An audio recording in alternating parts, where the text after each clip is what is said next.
دوستو، اس ویڈیو میں ہم ذکر کرنے والے ہیں کہ جب یزید کی قبر کو کھدوایا گیا، آخر اس واقعے کی وجہ کیا تھی؟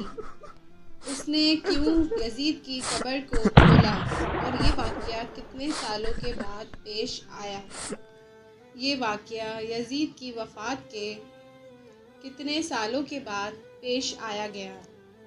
پیارے دوستو، یزید نے اپنی زندگی میں ہی اپنے بیٹے معاویہ کو اپنا جانشین بنا لیا تھا، اور اسی طرح پیارے دوستو، یزید نے اپنے بیٹے کا نام اپنے باپ معاویہ کے نام پر رکھا تھا۔ یزید کے 12 بیٹے اور 5 بیٹیاں تھیں، لیکن سب سے زیادہ اس کو معاویہ سے بے انتہا محبت تھی۔ اس کی تعلیم و تربیت بھی شہزادوں کی طرح ہی کی گئی ہے۔ یزید چاہتا تھا کہ اس کا یہ بیٹا حقیقی جانشین بنے۔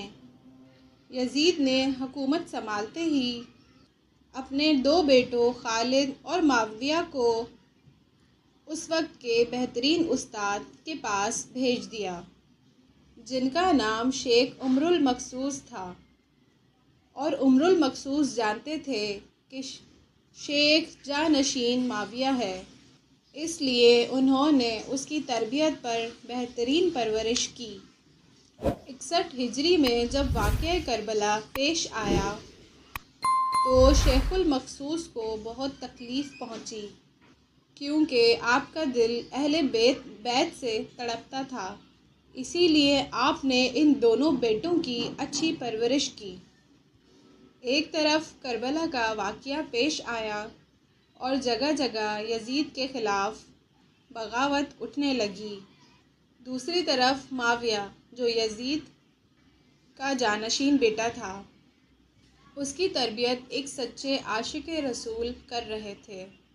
واقعہ کربلا کے تیسرے سال 683 عیسوی میں یزید عبرتناک موت سے دوچار ہوا تو معاویہ ابن یزید 20 سال کی عمر میں تخت نشین ہوا۔ جیسے ہی معاویہ ابن یزید تخت نشین ہوا، استاد محترم کی محنت رنگ لانے لگی۔ اس نے آتے ہی ساتھ ہی واقعہ کربلا کی تحقیقات کی اور محض 40ویں دن لوگوں کو اپنی بیعت سے آزاد کر دیا۔ بعض روایات میں معاویہ ابن یزید 3 ماہ تک حکومت کی۔ 20 سال کی عمر جوانی کا ایسا دور ہے کہ جب انسانی خواہشات کی منہ زوری عروج پر ہوتی ہے۔ یزید کا جانشین ہونا اور پوری ملکت پر حکمرانی کرنا اور اپنی جائز اور ناجائز خواہشات کو پورا کرنے کے لیے بہترین موقع تھا،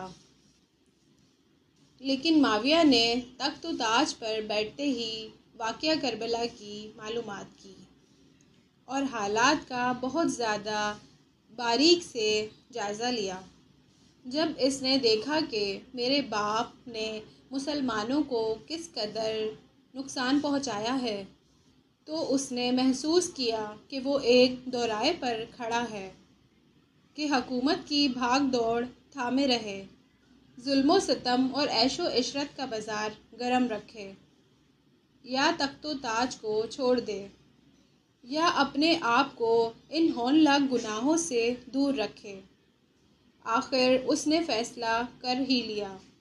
یہ فیصلہ ان کی سچی تعلیمات کے طفیل ہی کیا، جو اس کے رگوں میں شامل ہو چکا تھا۔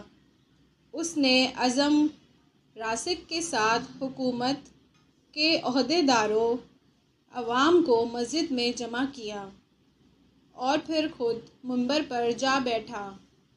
اس نے اپنی تقریر میں سب سے پہلے خدا کی حمد اور اس کے بعد رسول اللہ صلی اللہ علیہ وسلم پر درود بھیجا، اور پھر وہ یوں کہنے لگا: میرے باپ یزید کو جب حکومت ملی تو وہ بد کردار اور اس کی بد کرداری کی وجہ سے اس کا ہم اہل نہیں تھا، لیکن وہ بھی اس پر قابض رہا۔ اور وہ بدترین کاموں کی ترغیب دیتا رہا۔ وہ اپنے برے کاموں پر بھی فخر کرتا تھا اور اس نے خدا کی بتائی ہوئی حدود سے تعجب کیا۔ رسول اللہ صلی اللہ علیہ وسلم کی اولاد پر بدترین مظالم ڈھائے، لیکن اس کی حکومت کی مدت بہت ہی تھوڑی تھی اور بہت جلد ہی اس کی شرمناک زندگی کا خاتمہ ہو گیا، اور آج وہ اپنے اعمال کے حساب کتاب میں الجھا ہوا ہوگا۔ جب معاویہ بن یزید کی بات یہاں تک پہنچی تو اس کا گلا رک گیا۔ کافی دیر تک وہ بلند آواز میں روتا رہا۔ تھوڑی دیر بعد وہ دوبارہ لوگوں سے ہم کلام ہوا۔ اس نے کہا، اے لوگو، میں تمہارے گناہوں کا بوجھ اپنے کندھوں پر نہیں اٹھا سکتا اور نہ ہی تمہاری دوستی کا طوق اپنے گلے میں ڈالوں گا۔ میری خواہش تو یہ ہے کہ حکومت شہزادہ حسین حضرت زین العابدین کے حوالے کر دی جائے۔ تم لوگوں کا جو دل چاہے، جو تم حکومت کرنا چاہو وہ تم کرو، میں تم لوگوں کو اپنی بیعت سے آزاد کرتا ہوں اور اس خلافت کو ٹھکراتا ہوں۔ معاویہ بن یزید کے ان جملوں نے محفل میں طوفان برپا کر دیا۔ پھر معاویہ بن یزید منبر سے اتر آیا اور نیچے اتر کر روئے جا رہا ہے۔ جب سب اس کے قریب آئے، پھر اس کی ماں نے کہا، کاش تم حیض کا چھیٹڑا ہی ہوتے اور میں تمہاری خبر نہ سنتی۔ اس نے کہا، خدا کی قسم، میں بھی یہی چاہتا ہوں۔ اگر میرے خدا نے مجھے معاف نہ کیا تو میرے لیے برا ہو۔ اس کے بعد بنو امیہ نے شہزادے مروان بن حکم کے ہاتھ پر بیعت کر لی اور اس تخت پر بیٹھا دیا۔ بنو امیہ نے شیخ عمرو المقصوص کو زندہ درگور کر دیا۔ تم نے ایسی تربیت کیوں کی کہ معاویہ بن یزید نے بھرے دربار میں بنو امیہ کو رسوا کر دیا۔ اس کے چند دن کے بعد ہی معاویہ بن یزید کو زہر دے دیا گیا۔ 684 عیسوی سے 685 تک مروان بن حکم نے حکومت کی۔ پھر اس کی وفات کے بعد مروان کے بیٹے عبد الملک نے 705 تک ایک طویل عرصے تک حکومت کی۔ پھر 705 عیسوی سے 715 تک اور 717 میں عمر بن عبد العزیز معجزانہ طور پر تخت نشین ہوئے، لیکن ان کو بھی زہر دے دیا گیا۔ 720 سے 724 تک ولید بن عبد الملک اور سلیمان عبد الملک کے بھائی یزید بن عبد الملک نے حکومت کی، اور اسی طرح ایک کے بعد ایک سارے بھائیوں نے حکومت کی، اور 750 عیسوی میں بنو امیہ کے حکومت کا طاق بنو عباس نے الٹ دیا۔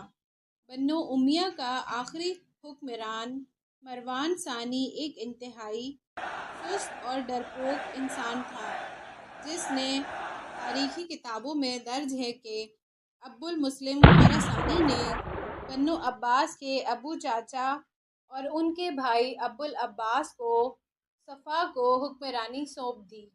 اس طرح بنو عباس کے پہلے حکمران ابو العباس نے آتے ہی بنو امیہ کا نام و نشان مٹانے کی قسم کھائی۔